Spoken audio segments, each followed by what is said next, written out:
what is the state of higher education in the United States and how has that evolved or continues to evolve? Well, the obvious elephant in the room is the changes in technology and how education is carried out.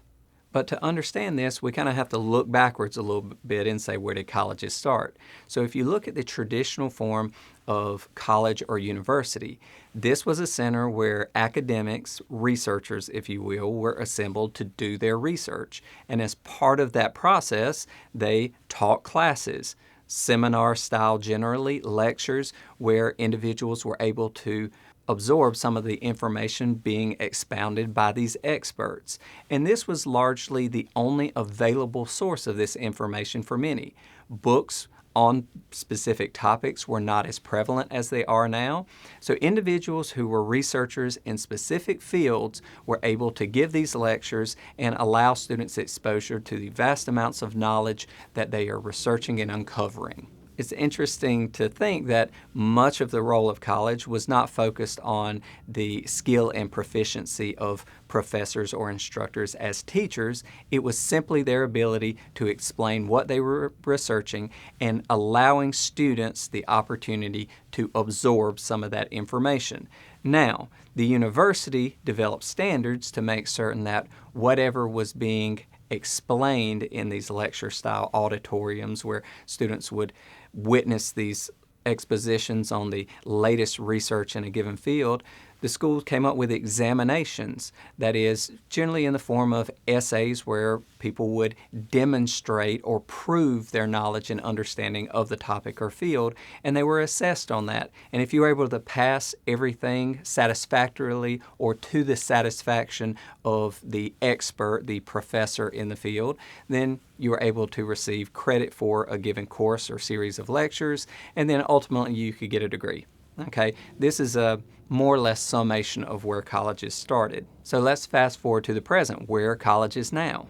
Well, colleges now exist in an environment where information is everywhere. More information than one individual could ever consume on even the most finite or specific topic is available at anyone's fingertips. Now, there are questions about the veracity or correctness of the information being put out there in the interconnected web, but nonetheless, information is everywhere. Further, books, peer-reviewed articles, things of that nature are more available than ever. So access to information is no longer the primary purpose of going to college. What is the primary purpose of going to college? Well, for most people, and pursuant to much career research over the years, the primary reason indicated by most people in going to college is so that they can pursue the career path or field that they desire. And they believe that they cannot pursue it without going through a 4-year academic institution. Now, this way of thinking has also become pervasive in the employment environment. That is, employers primarily look towards individuals who have graduated from 4-year academic institutions to be new employees in organizations. In fact, among Fortune 1000 companies, the number one source of hiring and recruiting is recent college graduates who took part in internship programs with the companies. So what has been the effect of this? Colleges have become more of a human resource institution than an institution focused primarily on higher learning. Now, students must be exposed to a curriculum. There are academic standards in place, and these academic standards need to meet accreditation standards. That's why we have accrediting bodies out there for colleges and institutions. Nonetheless, colleges have continued to scope their curricula to focus on specific career fields.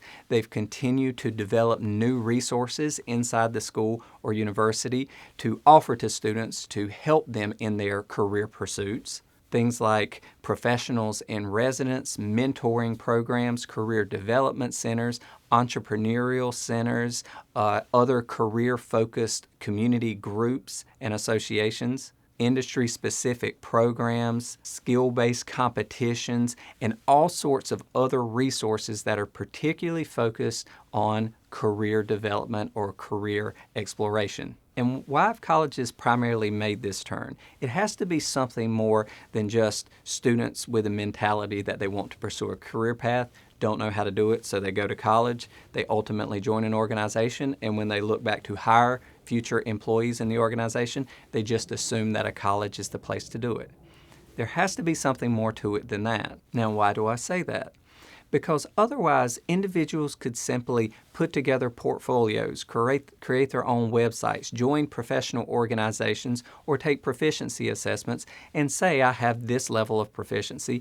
I don't need a college education. Please hire me for this position. Nonetheless, the primary recruiting ground for companies is still the college or academic environment. If you ask many people, they'll say, well, at least I can feel confident there's a common level of understanding and exposure that the student has gone through. That is, they've gone through not just their core-specific courses that should give a background in whatever industry or career field they're studying, but they have a well-rounded skill set that comes from taking the primarily liberal arts-focused curricula and the social sciences and the mixture of course types that ultimately lead to a college degree. So colleges, if you will, have evolved into an experience unto themselves. That is, there's no way to make certain that a student has been exposed to a great deal of things without some level of proof. And while colleges don't offer a specific proof in this regard, they are attesting that the student went through the program and took part to the extent that that's required by the university. One critique you'll hear about colleges and universities is with the increased number of individuals who are attending institutions, the rigor or academic requirements has gone down considerably. That is, students largely, if they put in a minimal effort, are able to at least pass the courses. And with this watering down of the curriculum comes the reality that many students are coming out of college and are not prepared along those lines. They are not well-rounded in their exposure. They have not developed new or novel frameworks for how they can examine or process new information with which they come into contact. So what does this mean as the employment environment and academic environments continue to evolve? What exactly does that mean for the college and university? What does that mean for the employment environment? Does that mean that there needs to be new avenues for employees and organizations other than the college or academic environment? Does that mean in the academic environment that there's going to be an even harder shift or focus towards career readiness and preparation away from the academic rigor of the classroom? Who's to say? But the trend seems to indicate that academic institutions of higher learning are going to become less about meeting rigorous academic standards and more about career preparation and development, which also begs the question, is that career preparation and development and the high cost associated with it because of the extensive number of staff and faculty that are needed to run these institutions in a way that meet accreditation standards? Are they going to continue to be the go-to place for employers when new startup organizations that don't have all of that overhead, that can still expose students to academic learning and information without these high costs and can do very specific proficiency assessments and things of that nature, are they going to erode the foundation of the academic institution as the place that prepares individuals for career success? Well, that's a question I'll leave you with to continue pondering. So if you want to continue this conversation, please join the forum. Let's talk about it. In any event, please join the Business Professor community, and I hope to see you around there sometime soon. Take care. Hello, everybody. I hope you're enjoying the content, and please pardon the interruption. I just want to take a moment to remind you that this is just a small sample of the various resources we have in our academy at thebusinessprofessor.com. We have long-form book summaries, business courses, business and legal templates, a career TV channel, an AI-powered business encyclopedia, recent headlines, and lots of other benefits to explore as well. So please, I hope to see you as a member of the community sometime in the future.